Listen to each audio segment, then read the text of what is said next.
안녕하십니까. 여러분의 친절한 지도교수 빵논입니다. 여기는 논문의 신 빵논 특강 강의실입니다. 이 영상을 통해 학습할 주제는 한글 맞춤법, 논문 글쓰기의 핵심입니다. 장대한 제목으로 제가 이 강의의 제목을 정해봤는데요. 한글 맞춤법 굉장히 중요한데 이 부분을 놓치는 경우가 많아요. 그래서 이 한글 맞춤법, 논문 글쓰기에 왜 핵심이 되는지 그 이야기부터 오늘 강의를 통해서 설명을 드리고자 합니다. 자, 우리가 한글 맞춤법에 맞는 논문 작성이 왜 중요한지 그 부분을 여러분들께 먼저 한번 말씀을 드려볼게요. 자, 우리가 논문을 작성을 하잖아요. 이 논문은 한자로 쓰면 이렇게 씁니다. 이건 논할 논자고 이건 그럴 문자죠. 그러니까 논하는 글, 그게 논문입니다. 그때 논하다 이게 무슨 뜻이죠? 뭐 사전적인 의미를 찾아보면요. 의견이나 이론을 조리 있게 말하다. 이게 논하다라는 뜻이에요. 그러면은 의견이나 이론을 조리 있게 말한 글, 이게 논문이 되는 겁니다. 근데 우리가 논문을 작성할 때 이런 생각 한번 해보셨습니까? 문자가 그럴 문자잖아요. 그러니까 글이라는 거죠. 논문도 글이다. 그래서 논문도 글쓰기의 일반적인 원칙을 준수해서 작성을 해야 됩니다. 그런데 이 석박사 과정생에 계신 대부분의 분들이 이제 논문을 쓰게 될 때요. 이 학위를 받는 것을 지상 최대의 과제로 여기고 논문 작성 과업을 수행을 합니다. 뭐 이게 잘못됐다라는 말은 아니에요.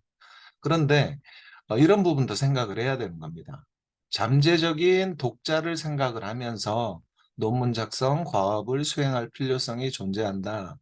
논문을 작성할 때 지도교수한테 잘 보여가지고 지도교수님이 일단 승인을 해주면은 오케이 사인을 해주면은 된다라고 생각을 하고 거기에 집중해서 글을 작성을 해요. 그러다 보면은 어떤 논리를 맞춰 나가는데 집중을 많이 하게 되죠. 그러면서 놓치는 부분이 내 글을 누군가가 나중에 읽게 될 것이다 라는 부분은 잘 생각을 하질 않는 것 같아요. 그런데 이 부분도 굉장히 중요한 거예요. 여러분들이 글을 작성해 나가는 과정에서 논문의 논제에 맞춰 가지고 논리를 획득해 나가는 과정도 굉장히 중요하지만은 그것 못지않게 중요한 것이 뭐냐면 누군가가 내 글을 읽게 될 것이다 라는 생각을 가지고 한글 맞춤법에 맞춰서 글쓰기를 해 나가야 된다라는 겁니다. 나중에 고치지 뭐 나중에 뭐 저기 그 심사장에 가서 뭐 패스가 되면은 그때 가서 탈고를 할 때 그때 이제 정교하게 고치면 될 거야. 또 이렇게 생각하시면서 막 그냥 일단 작성을 하시는 분들이 있어요. 한글 맞춤법에 맞는지 뭐 오류가 없는지 이런 것은 바로바로 검토를 하지 않는 거죠. 근데 저는 이렇게 하셨으면 좋겠어요. 글을 작성하는 매 순간, 매 과정에서 이런 한글 맞춤법에 맞춰서 작성을 하실 필요가 있다. 그렇게 해야 나중에 탈거할 때도 쉬워지고 또 오류가 덜 생기게 된다. 뭐 아주 오랫동안 이 논문 작성 일을 해왔던 경험을 가지고 여러분들께 말씀을 드리는 거니까 저의 얘기에 좀 귀담아 들어주셨으면 좋겠어요. 요즘은 기술 발전을 인해 가지고 누구든 나의 논문을 뭐 PC든 모바일 기기든 뭐 어떤 것이든 간에 언제든 검색해서 읽을 수 있는 그런 세상이에요. 여러분들께서 논문이 나중에 패스가 되고 나면은 도서관에 제출을 하라고 합니다. 그럼 도서관에 왜 제출을 할까요? 뭐 그냥 학과에서 승인받았으면 끝이지 왜 도서관에 제출을 할까? 이런 생각 해보신 적 있나요? 도서관에 제출을 하는 이유는 도서관 입장에서는 우리 학교에서 이런 학생이 학위를 받았다라는 것을 등록하기 위한 그런 과정을 도서관에서 거치게 되는 겁니다. 그렇게 등록을 하게 되면은 여러분들이 국회 전자도서관이나 리스포일 같은 데서 쉽게 타인의 논문을 보듯이 내 논문도 그렇게 노출이 되게 되는 거예요. 그러면은 굉장히 많은 사람들이 내 논문을 읽게 된다라는 겁니다. 그런 환경에 놓이게 된다라는 것을 여러분들은 알고 계셔야 돼요. 그래서 이 한글 맞춤법을 제대로 준수하지 않은 글쓰기가 엉망인 나의 논문이 수십 년 동안 내가 알지 못하는 사람들한테 읽혀질 수가 있게 되는 겁니다. 근데 한번 생각해 보세요. 최고 지성의 전당인 대학원을 졸업한 지성인이 이런 것을 범해서 될까요? 범해서는 안 될 학문적인 수치인 것입니다. 이걸 여러분들은 머릿속에 각인을 시켜야 됩니다. 이 학위 논문은 평생 나를 쫓아다니는 인생 명함과도 같은 것입니다. 그래서 어떤 오류도 어, 발생하지 않게 뭐 완전히 오류를 다 없애기는 어렵겠지만 글쓰기 오류 정도는 꼭 잡아내서 그런 오류는 범하지 않도록 한글 맞춤법에 맞춰서 글쓰기를 하는데 여러분들께서는 굉장히 많은 노력을 기울여야 된다라는 부분이에요. 자, 한글 맞춤법을 제가 준수하면서 글을 작성해야 된다라고 말씀을 드렸는데 보통 한글 맞춤법 표기 이렇게 얘기를 하면은 오탈자를 생각을 해요. 오탈자만 없으면은 이 한글 맞춤법 표기는 달성되는 거 아닌가? 이렇게 생각하시는 분들이 많은데 꼭 그렇지 않습니다. 여기 뭐 컨텐츠라고 많이 우리가 발음을 하고 또 글로 적을 때도 컨텐츠 이렇게 많이 적는데 콘텐츠라고 적어야지 맞죠. 한글 표기법은 콘텐츠가 맞는 표기예요. 상관 분석이라고 많이 적는 분들이 있어요. 뭐 많지는 않죠, 사실은. 상관 분석이라고 적는 분들이 어, 뭐 가끔씩 이제 제가 논문을 검토하다 보면 발견되는데 정확한 건 정확한 표기는 상관관계 분석이에요. 뭐 이걸 지금 논하려는 것은 아니고 아무튼 이런 식으로 오탈자만 없으면은 한글 맞춤법 나는 잘 맞춰서 표기를 한 거야 라고 생각을 하시는 분들이 있는데 그거는 오해입니다. 자, 여기 보면 한글 맞춤법의 편제를 여러분들이 보실 수가 있어요. 제1장에서 6장까지 있고, 그리고 부록이 들어가 있죠. 이렇게 한글 맞춤법은 편제가 되어 있는데, 자, 여기 제5장을 보세요, 5장. 5장에 보니까 뭐 있어요? 띄어쓰기가 있죠. 띄어쓰기는 제4절 10개의 항으로 구성이 되어 있습니다. 그리고 총칙에 제2항에 보면은 띄어쓰기의 이제 그 일반적인 원칙이 소개가 되고 있으니까 엄밀히 말하자면은 11개의 띄어쓰기에 관련된 그런 규칙이 정해져 있습니다. 근데 우리가 논문을 작성할 때 가장 많이 틀리는 부분이 여기에요. 이 부분이에요. 띄어쓰기에서 굉장히 많이 틀리거든요. 그래서 우리는 띄어쓰기를 잘 맞춰서 띄어쓰기 원칙에 지금 한글 맞춤법에서 규정한 11가지의 띄어쓰기 규정에 맞춰가지고 띄어쓰기를 잘 해서 논문을 작성할 필요가 있습니다. 그래야 한글 맞춤법 표기에 적합한 글쓰기를 했다라고 우리가 할 수가 있는 거죠. 그런데 우리 띄어쓰기 얘기 나오면서 많이 드는 이제 우스갯소리로 많이 드는 예 중에 하나 있잖아요. 아빠가 방에 들어가신다. 그걸 띄어쓰기를 잘못 표기를 하면 어떻게 되죠? 아빠 가방에 들어가신다. 이렇게 돼버리잖아요. 그래서 띄어쓰기의 기능은 뭐냐면은 독자들이 글을 수월하게 편하게 읽을 수 있도록 도와주는 그런 역할을 합니다. 이런 띄어쓰기는 그런 기능에 맞춰 가지고 규정이 되어 있고 그런 규정을 정확하게 준수를 했을 때 독자들이 쉽게 읽을 수 있게 되는 거죠. 뭐 한마디로 가독성이 높아지는 것입니다.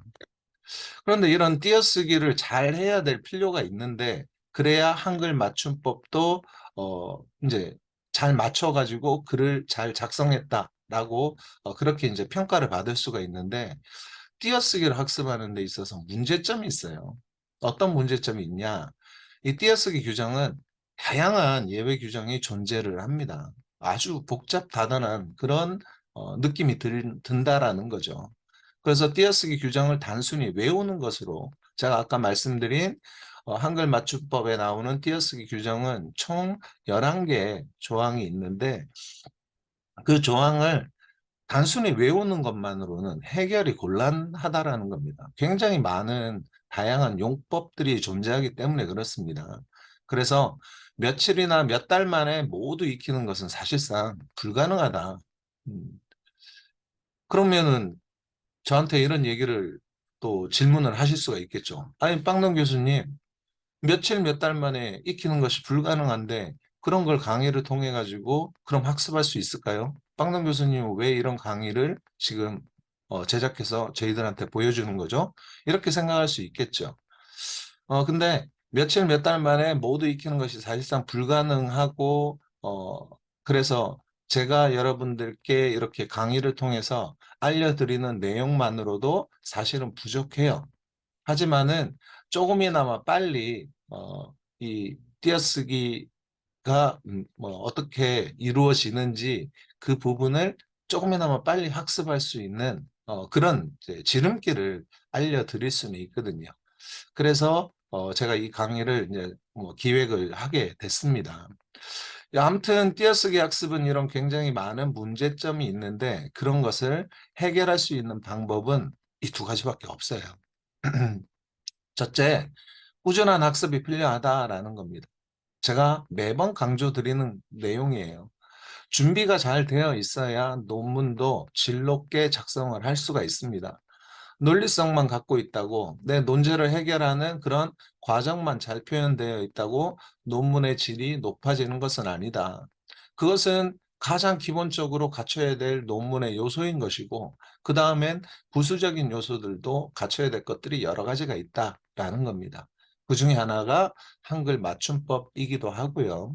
그래서 이런 한글 맞춤법을 잘 지키기 위해서 또 한글 맞춤법 중에서 가장 잘 틀리는 부분이 띄어쓰기이기 때문에 이 띄어쓰기를 잘 맞춰서 띄어쓰기의 원칙에 잘 맞춰서 내 글을 작성을 하기 위해서는 제일 우선적으로 해야 될 일은 꾸준한 학습이 필요하다라는 거예요.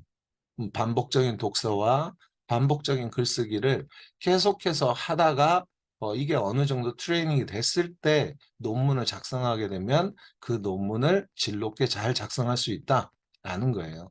그래서 평상시에 내가 지금 당장 논문을 써야 될 그런 단계에 와 있지 않은 대학원생 분들은 열심히 그 전공 공부만 열심히 하실 게 아니라 이런 독서라든지 글쓰기도 부수적으로 계속 병행을 하실 필요가 있다라는 부분을 강조를 드립니다. 그리고 또 글쓰기, 글쓰기를 하고 있는 중일 때는 이 맞게 쓴 표현인지, 내가 지금 이제 논문을 작성하는 단계에 만약에 들어가 있다면, 글쓰기 중일 때는 맞게 쓴 표현인지를 실시간 확인하는 그런 작업을 계속해서 해나가야 됩니다.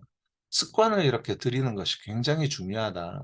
그래서 이 글쓰기 중일 때 맞게 쓴 표현인지를 실시간 확인하는 방법, 이런 부분도 나중에 제가 설명을 드릴 건데, 아무튼 이 한글 맞춤법에 관련된 강의가 이제 연재로 계속 제가 강의를 제작해서 이제 게시를 할 겁니다. 한 10편 정도 되겠죠.